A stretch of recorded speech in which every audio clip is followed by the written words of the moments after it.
Lagay ng ekonomiya, kalakalan, negosyo at iba pa. Atin ang alamin dito sa Ang Pilipinas Ngayon. Magandang araw, narito tayong muli para sa segmentong Balitang Negosyo at Kalakalan. Patitibayin pa ng Pilipinas at Japan ang pagtutulungan sa mga larangan ng clean energy, trade at investment. Ito ay ayon sa Department of Trade and Industry o DTI.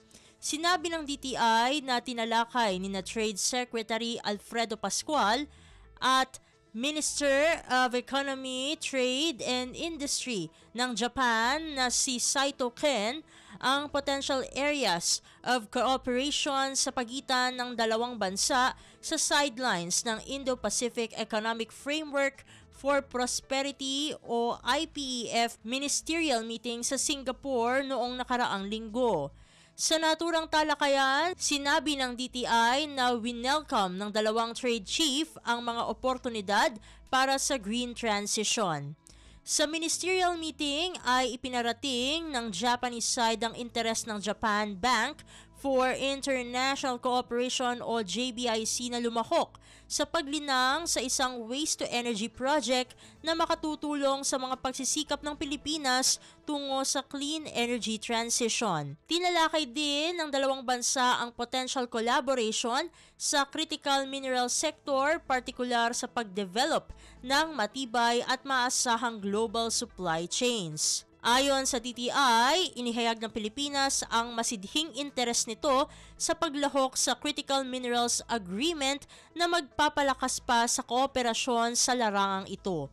Itinutulak din ng Pilipinas ang pagpapatuloy ng General Review of the Philippines-Japan Economic Partnership Agreement o PJEPA, kung saan binigyang diin na ang kasunduan ay naglalayong palawakin ang economic ties sa labas ng trade in goods, saklaw ang mga larangan ng services trade, digital economy at sustainability. Gayun din ay bukas si Secretary Pascual sa Open Radio Access Network o ORAN, initiative ng Japan na nagpipresenta sa kanilang mga plano upang palakasin ang digital capacities at magtayo ng isang ORAN Academy sa bansa.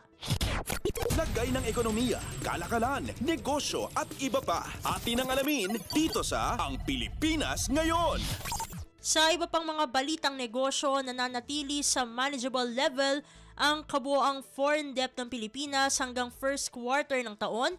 Ito ay ayon sa Bangko Sentral ng Pilipinas o BSP. Ayon sa datos nito, ang kabuoang utang panlabas ng bansa ay nasa 128.7 billion US dollars. Hanggang katapusan ng March 2024, tumaas ng 2.6% o 3.3 billion US dollars mula 125.4 billion US dollars noong katapusan ng Disyembre ng taong 2023. Sinabi pa ng Central Bank na ang iba pang key external debt indicators ng bansa ay nanatili rin sa comfortable levels. Ang Gross International Reserves o GIR, ang sukatan na kakayahan ng bansa na maisaayos ang import payments at service foreign debt ng bansa ay nagkakahalaga ng 104.1 billion US dollars hanggang nitong Marso. Ayon sa BSP, ang pagtaas sa debt level ay dahil sa net availments na 2.5 billion US dollars ng local entities, karamihan ay ng private sector banks na nakalikom ng 2.1 billion US dollars na pondo mula sa offshore creditors para sa general corporate expenditures, refinancing of borrowings at liquidity purposes. Gayon din, sinabi ng Central Bank na ang 331 million US dollars na net availabilities ng public sector entities sa naturang panahon ay pangunahing hinimok ng national government para pondohan ang iba't ibang proyekto o programa nito, kabilang ang mga inisyatiba na palakasin ang tax system efficiency at itaguyod ang isang kapaligiran para sa paggamit ng digital technology. Ang public sector external debt ay nasa 78.9 billion US dollars, tumaas ng 1.4% mula 77.8 billion US dollars sa huling quarter ng 2023. Ang public sector foreign debt ay bumubuo sa 61.3% ng kabuuang utang panlabas, bumaba mula sa 62.1% sa naunang quarter. Samantala, ang private sector debt ay umabot sa 49.8 billion US dollars na bumubuo sa 38.7% ng kabuuan. Lagay ng ekonomiya, kalakalan, negosyo at iba pa. Atin ang alamin dito sa Ang Pilipinas Ngayon. At sa pagtatapos ng ating segmento, nagtala ng balance of payments o BOP ng bansa ng surplus na 238 million US dollars sa first quarter ng 2024, mas mababa sa 3.7 billion US dollars na surplus sa kaparehong panahon noong nakaraang taon.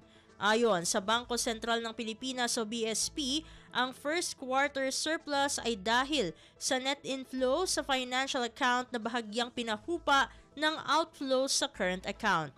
Ang current account deficit ay bumaba sa likod ng mas mataas na exports sa electronic products, copper concentrates at coconut oil habang lumamig ang imports, partikular sa telecommunication equipment at electrical machinery, coal and coke, passenger cars, and motorized cycle at petroleum crude. Naitala rin ang mas mababang net receipts para sa trade sa services kung saan mas marami ang transaksyon sa travel, financial services at technical services.